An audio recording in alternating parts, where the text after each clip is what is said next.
No candle ever loses its light by lighting another. James Keller. Have you ever helped someone and wondered if it truly mattered? Have you ever done something small, something quiet, something no one else would ever notice, only to discover later that your kindness traveled farther than you imagined? Today's story reveals something beautiful, that kindness is not a moment, but a chain that links one heart to another, traveling through lives we may never see, touching people we may never meet. This is the story of a woman, a stranger, a simple act of compassion, and a circle of love that returned home in the most unexpected way.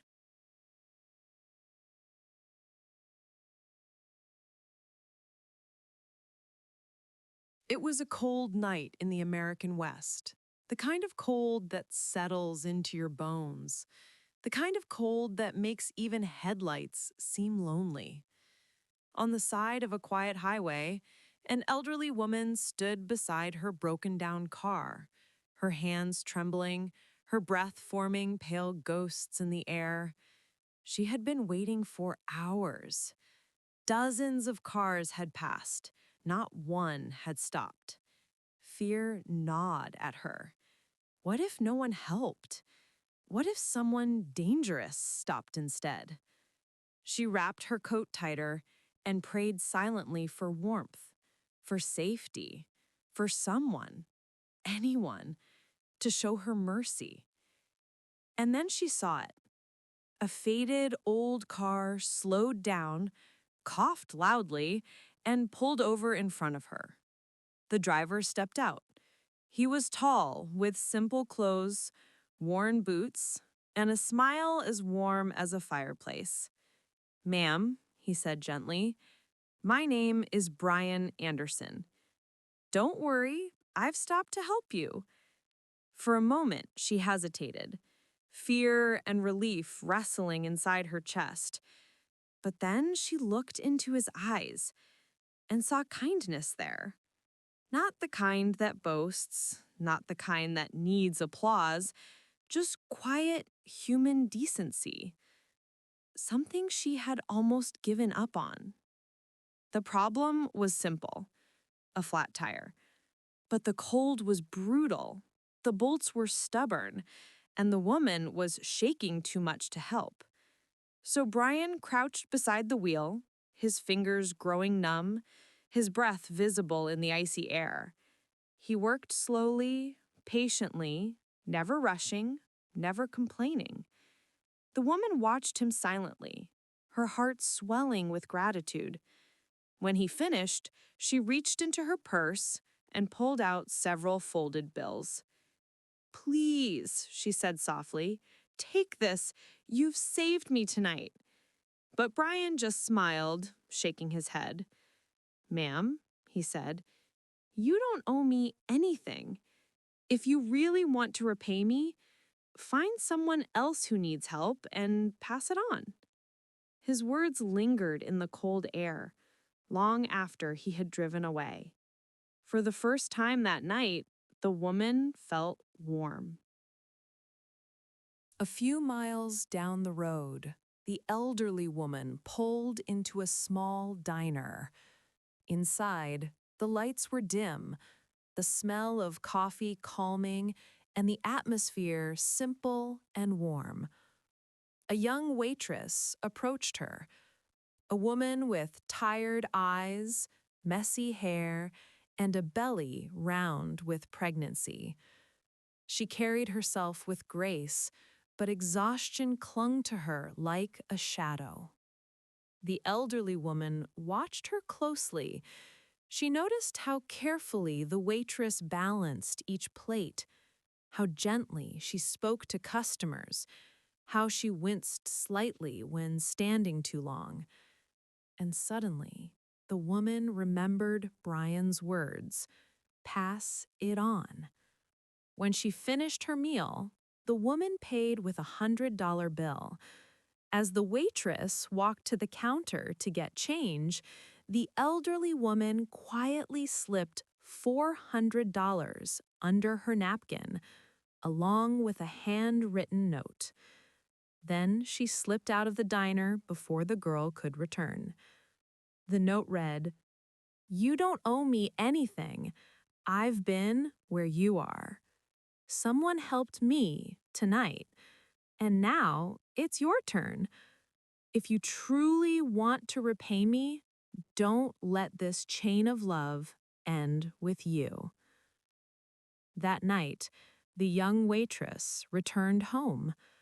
Her tiny house was dimly lit, the air heavy with quiet concern. Her husband sat at the table, his head in his hands. Bills were stacked beside him. Stress creased his forehead. They were struggling financially, emotionally, and soon, as new parents, they would be responsible for another life. He looked up at her and asked, "How was work?" She didn't answer first.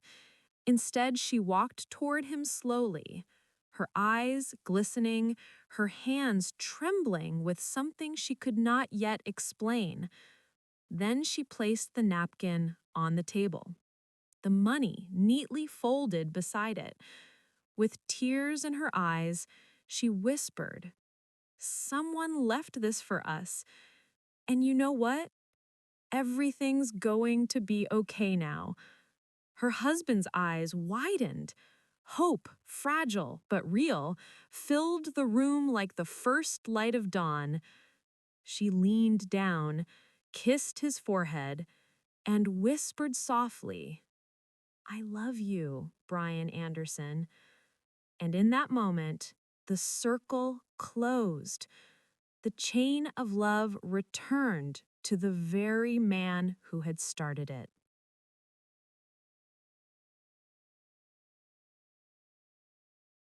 Kindness has a strange way of traveling, quietly, invisibly, like a breeze passing from one person to another. What started as a simple act on a cold winter road became the warmth that saved a family, the hope that lifted two struggling hearts, the reminder that good things still ripple through the world. Most of us imagine kindness as something immediate, a smile, a gesture, a thank you. But sometimes, kindness leaves our hands and disappears into the life of another, only to return later in a form we could never have predicted. Bryan Anderson had no idea that changing a tire would change a life. He didn't know that refusing money would plant generosity in another heart. He didn't expect that his simple request, "pass it on," would send love forward like a current, flowing through strangers, touching wounds he never saw. And yet, kindness found its way back to him in the form of a napkin, a few bills, and the gentle voice of the woman he loved. That is the miracle of compassion. It goes farther than we imagine. It lasts longer than we expect. It matters more than we ever see. Maybe you've given something that no one thanked you for. Maybe you've done good that nobody noticed. Maybe you've helped someone who never returned the favor.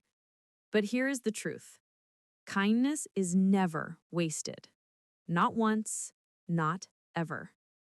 Somewhere, in the quiet spaces between hearts, your goodness is still traveling, still touching lives, still lighting candles you will never see.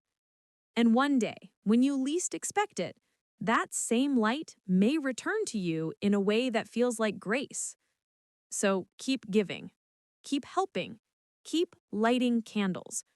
The world needs your glow more than you know. May every kindness you give find its way back to you when your heart needs it most.